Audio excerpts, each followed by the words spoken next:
Ladies and gentlemen, boys and girls, to the broadcast here. We have our next game lined up here.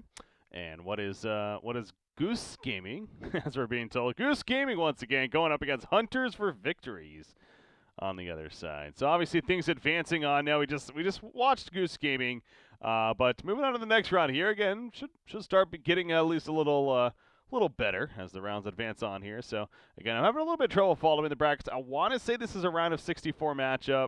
I'm honestly not 100% sure, but I believe it might be. Anyways, the point is this should be a fun one here with these two teams going at it. I'm Breaky CPK, joined by Tsunami once again. So we get to watch some more GUS Gaming here. And I believe it is a 64 bracket, but I can't see how Hunters for Victories ended up in this bracket. Or I don't mean that as a slight. I mean I literally looking at the bracket and I don't see their team here. I'm with you. I was actually noticing the same thing earlier too. Again, it's kind of hard to follow these brackets sometimes. I see. Wait, is DGGS? No, none of those teams are here. Wait, this is a different GUS. Oh, never mind. Oh yeah, I was doing the same thing. That's why. No, that's why. Because that's a different GUS. Okay. So they must be known as something else here on the brackets that we just don't know what they are. I suppose so, but I can't find Hunters either. Ay. Who knows? Who knows? We sure don't, but hey, we got a matchup here, so whatever. Let's just I just at this point I just hope that this is actually a open qualifier. Real game. An actual match, so which is kind of funny because on that note actually earlier on, so apparently that whole situation with the radiance in the game. Again, I don't know 100% if this is the case, but I guess there's a chance that wasn't even actually an open qualifier match. That was because I guess face it, they also have a couple of other events that are just randomly going on as well at the same time, and we happen to just jump into one of those just because it's kind of hard to tell sometimes which match is which. So 10 seconds remaining. I hope that this one is again an actual tournament remaining. match. Anywho, let's go ahead and cast it here. Let's have fun with it at the very least. As we got GUS Gaming versus Hunters for Victory. So the draft underway. We got Rubik Axe and now Night Stalker. Third pick coming out. We have the Centaur and the Coddle on the other side. But we got the day versus night. Classic matchup there. Unfortunately, night always wins out in this scenario because Night Stalker can control when nighttime happens. Keeper can't do anything to control when daylight happens, and so this is like an instant counter pick against that. Most of the time, you rarely ever see Night Stalker these days in competitive. I think he's a good hero, but it's kind of difficult to know where to lane him, and if he doesn't get a good start early on, he doesn't really transition very well. I know OG occasionally plays the hero, but aside from that, most professional teams don't really touch Night Stalker, but in this situation, he's very useful. Keeper of the Lights have been getting a lot of Aghanim Scepters, as we've seen from throughout the day, and so this just makes his life very unpleasant, and basically it forces you to not build an Ag, which is fine. Coddle still has a lot of good options, but Ag is one of the biggest reasons why you pick up that hero. Well, so nice response coming out from GUS Gaming over here. They go Magnus on top of that to follow things up with their fourth pick coming out, so gonna see what Hunters for Victory does in terms of responding to that now. But Magnus, kind of another fun hero in my mind that maybe we don't get to see too much, but when we do, big reverse polarities are of course awesome, but also a hero, especially with the talent trees, that definitely can deal some right-click damage himself.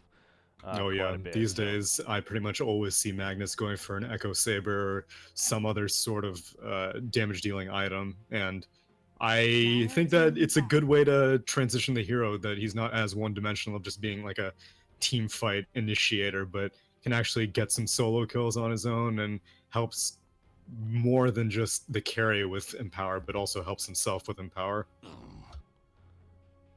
Got the final bans, Anti-Mage OD, and there's the Medusa coming out. So yeah, they ban Anti-Mage and then they go right into a Medusa pick.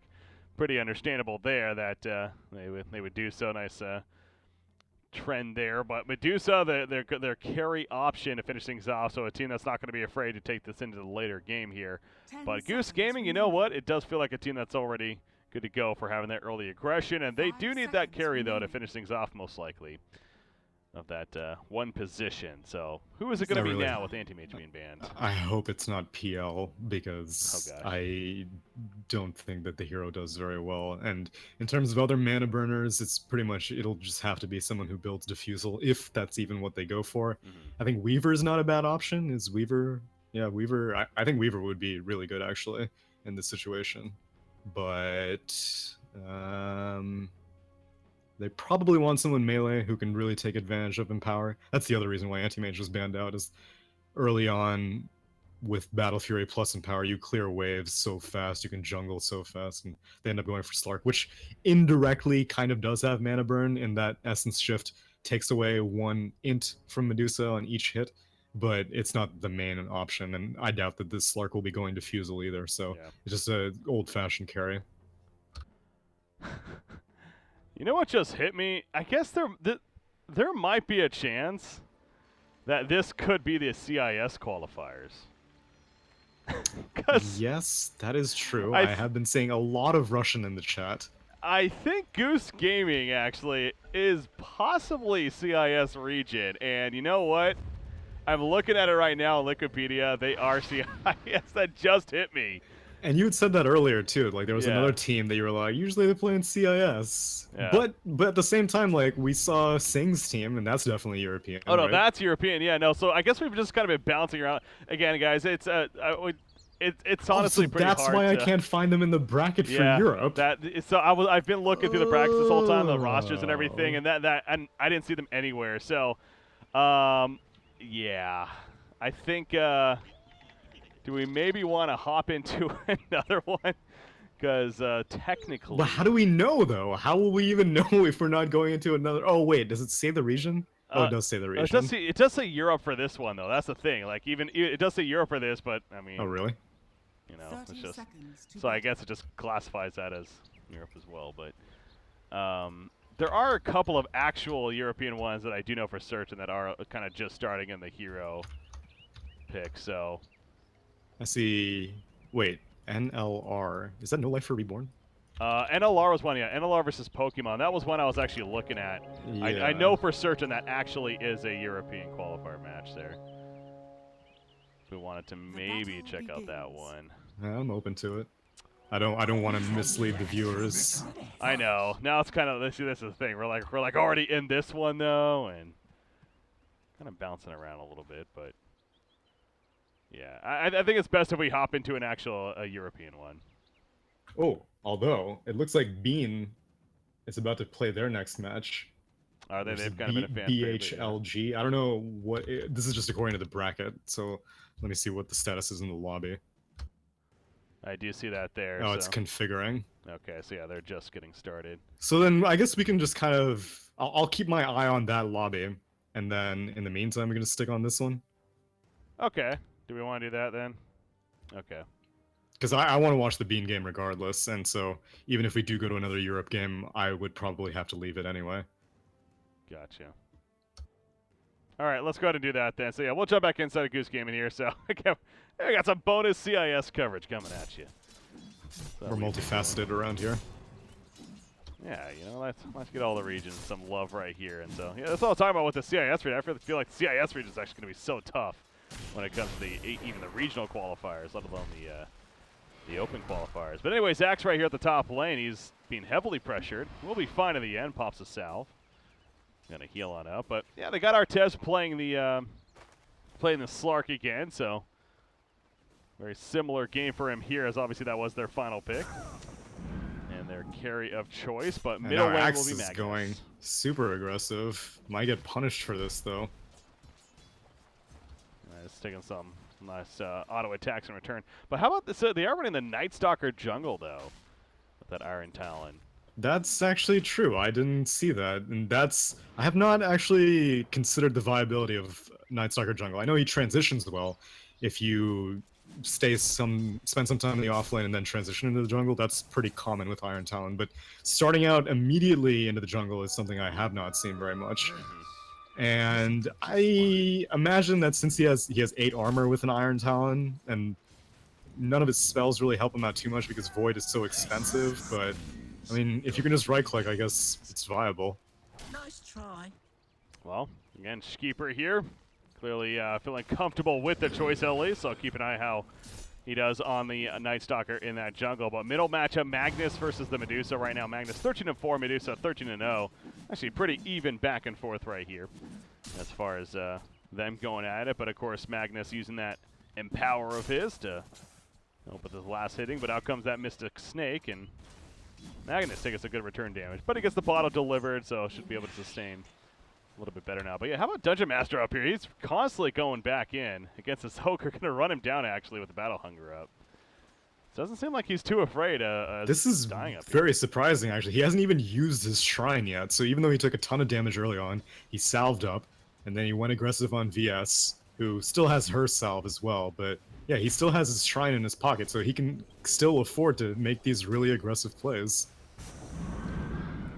He is positioning very well, and obviously when it comes to his early farm, you know, not the greatest, but you know, he's level 4. That's what really you hope for. Get level 4, get level 6 as soon as possible even, and definitely look to make some plays from there, perhaps with that Colding Blade.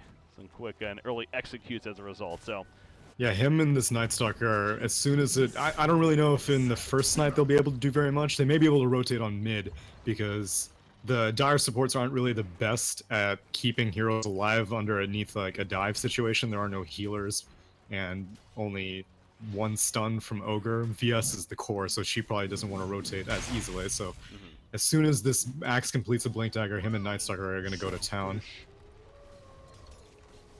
Illuminate being used constantly from Coddle here at the bottom lane. That one going to whiff actually as far as doing hero damage, but EDC Centaur, of course, he's taking advantage of kind of the clear room, and as I say this, you have Night Stalker making his way down here.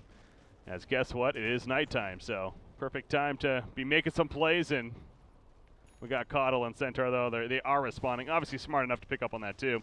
Realizing that it's nighttime and going to start playing a little more passive as a result of what's going on. So, yeah, I do notice I had the overlay still on the other screen there as the game was getting started, guys. Again, we're trying to figure out what we were going to be doing, so it gets figured out, though. Apologize there. Rotation on the Keeper of the Light in the bot lane. Yeah, he's dead. That's the first blood coming out.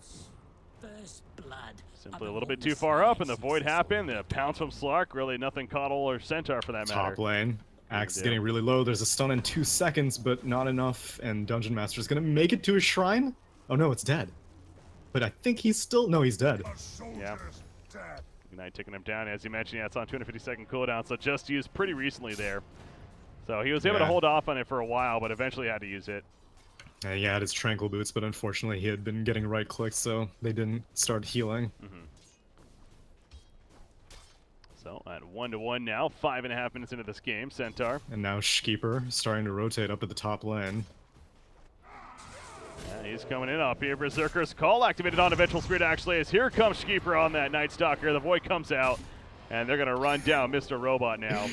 Oh man, Dungeon Master got like 5 spins, but it was right after the VS got out of the range, and meanwhile in the bot lane, Rubik gets the kill on the Coddle, and they're still going in on the Centaur. Yeah, Centaur trying to make the escape. Rubik just going to put in the auto attack, so it does not have enough follow-up. No lift coming out for a little bit, so Centaur will be fine. But Coddle going down, so positive there in the end for the Radiant side, of course, but obviously that's got to be a little frustrating at the top lane. I thought for sure it was an easy kill, but good reaction by Vengeful, too, to pour it out in the trees right there, knowing they didn't have any follow-up to be stopped, so gets out, but is going to have to run back to the top lane after his region. Has yearly headdress, though, and he is going to be going the Helm of the Dominator. This is one of those heroes that's pretty much like a Koron. So yeah, no definitely, although Ogre having some trouble in the top lane now. Yeah, pops the Bloodlust, but yep, he's going to be run down. Out comes the Coaling Blade. This time, they will successfully get the kill. So Night Stalker, this is a really successful first night. Yeah, this Night Stalker is taking a lot of advantage. Has really no items, just boots and the beginnings of an urn, and still has been able to participate in all 3 of Radiant's kills right now. And so, or actually 2 of them. That bot one he wasn't there for. But this is still, like, before Darkness is even up and running, you're being able to get this much rotational power. It's makes life a lot easier as Night Stalker transitions, and if you can get a kill on Medusa mid, that would be huge, as Magnus is 6, but he gets spotted. Yeah, Coddle gonna see him first, though, but again, Medusa with that mana shield, pretty difficult to actually be secure in that, especially with the support nearby. Not worth going for the chase. So Night Stalker having about 30 seconds or so left of nighttime. It seems like that could be the end of this first nighttime routine right here, but you mentioned Darkness. He's level 5, 5.5 really. So should have Darkness coming up by the time the next day phase comes about. So yeah, really doing a good job of just keeping up on the momentum here. And he actually finishes an early Urn with the farm that he has. So is Urn the correct choice, you think? You like seeing that? Oh yeah, Urn is a staple of a Night Stalker's build. He needs mana regen. As you can see, Void is pretty expensive. It's a third of his mana pool each time he casts it. And these days I also see Bottle being picked up pretty frequently, but I guess they're going to be giving most of the rune control to Magnus, so he can actually stay in this mid lane and contest Medusa. This Magnus isn't going to really be prioritizing rotations. He's just going to make sure that this Medusa can't just roll down the mid lane uncontested, so I can see why the Night Stalker went for Urn instead. Axe keeping them off the tower here at the top lane. You do see the Helm of the Dominator, of course, finished by Vengeful Spirit. Picks up the Hellbar Smasher right here. Nice attack speed aura, as well as having that nice nuke slash slow on top of that. Gonna put some pressure at this top lane, but Night Stalker, he's now running in again. It's not level 6 just yet though, so no Darkness to be activated. And he gets spotted out by this dire ward that's near the shrine, so they know that Night Stalker's in the vicinity. So not gonna be able to sneak on up as he was hoping for. Are gonna fall back, although Axe will take advantage of at least a free farm in the meantime. How about this Magnus though, man? Look at these, just about level 10 here, 9 minutes into the game. He is top farm by quite a bit, and he's at level 4 Shockwave to also farm up the neutrals here on top of the Empower being activated. And he does hit level 10, and he has an Echo Saber coming along very nicely as far as the early build goes. This is really good farm. Medusa can't contest a Magnus very easily, but this is the risk you have to take. Obviously, Medusa will be superior to a Magnus in the late game situation, at least most times, but Magnus also comes online a lot sooner than a Medusa does, so hopefully he can use this Echo Saber during the next night. And wow, look at this Ancient stack that they're taking as well. And Rubik's also been... Oh, okay, well they took the stack that was going on in the bot lane, but there was another big stack down there as well. Making use of big farm here. He's almost going to be hitting level 11 at the meantime. Yeah, there we go. He hits level 11 on top of that. And he will finish off the last couple of Black Dragons right there. And yeah, the Echo Saber coming out. So you mentioned the talent tree right there, 25 attack speed talent. So really working off of the idea of being a great physical threat, right-click presence, as I like to say. Mystic Snake, meanwhile, stolen by Rubik here. So going to be some nice harassment. It's level 4 as well. Definitely a lot of damage could be coming from that. Use it as a farming tool, but also in fights to deal some decent damage as well. Yeah, once this axe completes the Blink Dagger that I mentioned earlier, then really the entire map is going to open up for Radiant, either nighttime or daytime, because Night Stalker does have Darkness up and running now, so if they see an opening, they'll just pop Darkness, and immediately everyone on the Dire team only has 600 vision, which is basically just Medusa's auto attack range, and outside of that, they can't see anything. Running to the top lane. They do throw out a scan, hoping to scout somebody out here in the trees, but again, they are playing it pretty protective. The Hellbear Smasher scouting things out. Vengeful kind of poking in a little bit, but unless he goes up to the creep wave right here, Vengeful should be fine. He's going to use the Hellbear to continue to scout and go up somewhat right here. That might be a little bit too much. Battle Hunger comes out, and no, Night Stalker's not running in. There's a Berserker Skull, though. And here comes the Darkness, baby. Oh, and Stampede. Nice Stampede, though, in response, and it will allow Vengeful to run away, actually. I thought for sure he was dead. Never mind. Yeah.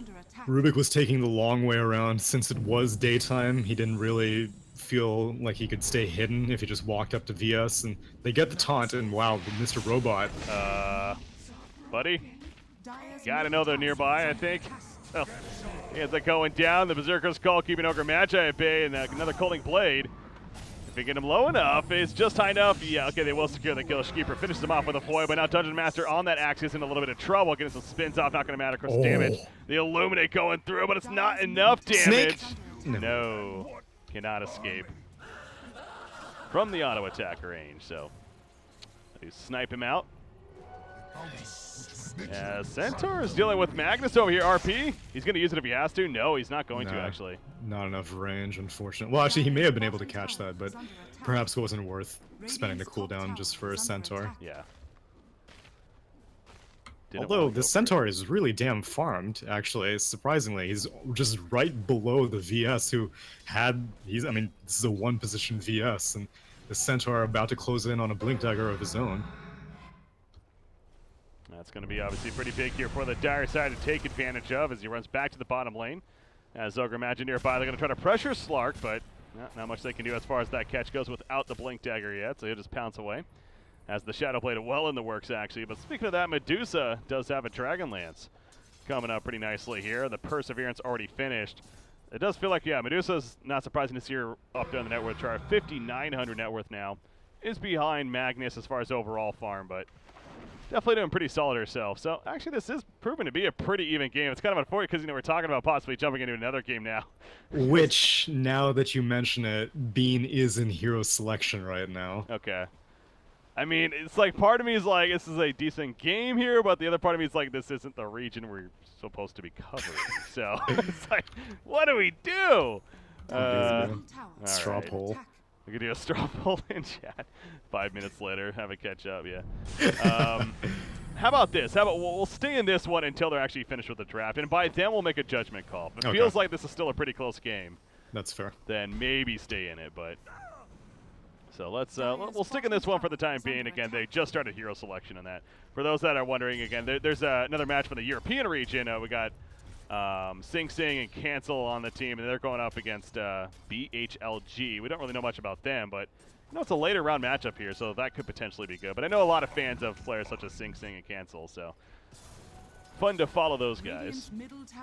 You gotta give the people what they want. Of course, always about that with Twitch chat here. All right, so Vengeful, though, he's continued to be buffed up here by the bloodlust of Ogre Magi, and gonna push out the top lane, but not going too far. He's being careful about overextending. Obviously, Centaur does have the Blink Dagger now at the top lane, but look at the bottom lane, man. They're trying to catch Coddle, but a little too slippery. The presence of Shkeeper makes this too intimidating to defend, and Magnus has his Blink Dagger completed, but could not get the skewer on Medusa. Man, that would have been... I'm surprised he didn't go for RP. He has a double damage rune. Might do it now. 2 seconds, 1 second. No. Thought he might have gone for a play right there, but yeah, it's just not worth it in his mind. Meanwhile, bottom lane, Coddle's going to get caught. The Void on top of the jump from Slark, and finally they are able to catch him and obviously secure the kill as a result. So good job right there. Back over here. Nope, they're going to use the Shrine. Oh, they already just used the Shrine. Now they smoked up. So trying to go for a turn kill. They still want to use that Blink Dagger on Centaur.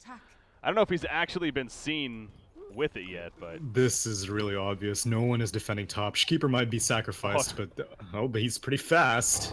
Stampede? Yeah, he's not going to outrun that. Stampede into a swap. Easy kill. Well, so it results in 1 kill at least. Yeah, but not the kill that they wanted. This Night Stalker is just 1 net worth position higher than the 5 position Rubik, so rotation that involves your carry VS and the Medusa mid, you want to get something better than that. And now, Radiant Team's ready to defend. They have Blink Dagger, like I mentioned, on this Magnus, so Blink RP is something to be heavily concerned about. There's a jump in the background on a Coddle. Here comes a skewer on in. No RP can be used just yet. That's a hoof stomp being used right there onto the Magnus, and they actually will take him out. As, okay, he did actually get the RP off, but yeah, what's the best right there? Berserker's Call will lock down Ogre Magi at least. The spin's coming out, and they secure the kill onto him. Vengeful Spirit, meanwhile, trying to run away now from Shkeeper on that Night Stalker, but a lot easier said than done. Down goes Centaur to the side of the Coaling Blade to take out Mr. Robot there on Vengeful. So kind of a funky initiation with the Magnus, but you know what? A 4-for-1. Blink Dagger in 2 seconds on Axe. It might be a 5-for-1. Oh my god, it is going to be a 5-for-1, isn't it? Although the Mana Shield, it makes it really tanky, of course, once Not again. anymore. No Stone Gaze, no more mana. That's a dead Medusa, so it is a complete cleanup. All right, on to the next game. Yeah. No, we can stick around for a little bit longer. I think they're still in hero selection right now. Yeah. But GUS are showing dominance. That they are. Yeah, they definitely have to be one of the favorites in these open qualifiers. Again, I haven't looked too much at the CIS region. Blink bot on to Shkeeper. Oh, okay. Well, he's sticking around still, and daytime now as well, so. Yeah, they catch him hanging around a little too long. But he does have that axe queued up, and of course that's the really deadly mark. Especially with a Coddle on your team, it's like, well, I'm not nearly as Oh useful wow. anymore. Yeah, what the heck? Coddle is still going for an ag. That's so that's so strange to me. Huh. So that's essentially, it's actually the catch Slark right. This could be a big kill coming up. Berserker Scalo with the Shadow Dance pot, the Blinding Light pushback, however. But if anything, this should save Slark, which is absolutely huge in the first place. They still want a kill. Stolen As Centaur going Stampede. back in, but there's a pounce once again. The Stampede chase. He's told us he's set, and Artez is going to get the port out. Beautiful play by Rubik right there to help save his teammate Centaur. The double edge almost ends up getting low enough to get turned on there, but there's no one to follow it.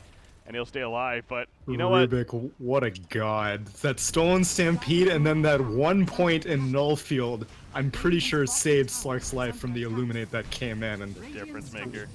the big difference maker.